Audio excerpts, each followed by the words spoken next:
उपदेश। क्रोध करने वाला खुद भी जलता है और दूसरों को भी जलाता है। बुद्ध अपने शिष्यों को दे रहे थे उपदेश।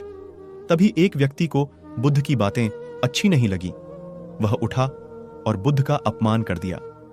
बुरी बातों को बार बार याद करने से हमारी परेशानियां बढ़ती हैं, मन अशांत होता है। इसीलिए दुख देने वाली बातों को भूलकर आगे बढ़ना चाहिए। इस संबंध में गौतम बुद्ध का एक प्रसंग प्रचलित है। गौतम बुद्ध अलग अलग क्षेत्रों में भ्रमण करते और अपने शिष्यों को उपदेश देते थे। एक गांव में वे उपदेश दे रहे थे। बुद्ध ने कहा कि क्रोध ऐसी अग्नि है जिसमें क्रोध करने वाला खुद भी जलता है और दूसरों को भी जलाता है।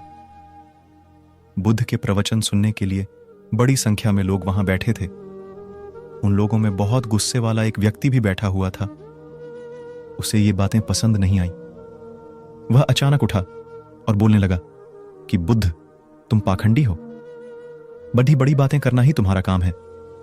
तुम लोगों को भ्रमित कर रहे हो। तुम्हारी ये बातें आज कोई मायने नहीं रखती हैं। व्यक्ति लगातार बुद्ध को अपमानजनक बातें सुना रहा था।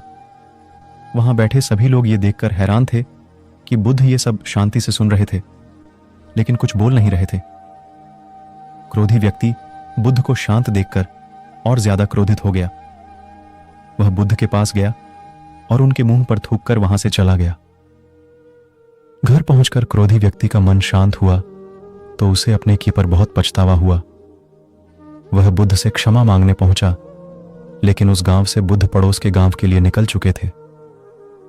वह व्यक्ति बुद्ध को खोजते हुए दूसरे गांव में पहुंच गया। वहां व्यक्ति को जैसे ही बुद्ध दिखाई दिए, वह उनके चरणों में गिर गया और क्षमा मांगने लगा। बुद्ध ने उस व्यक्ति से पूछा, तुम कौन हो और क्षमा क्यों मांग रहे हो? उस व्यक्ति ने कहा, क्या आप भूल गए? मैंने कल आपके साथ बुरा व्यवहार किया था, आपका अपमान किया था।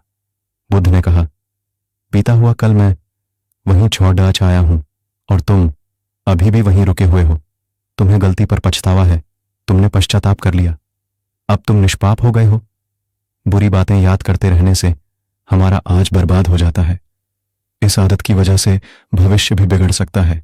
इसीलिए बीते हुए कल की बातों को भूलकर आगे बढ़ना चाहिए।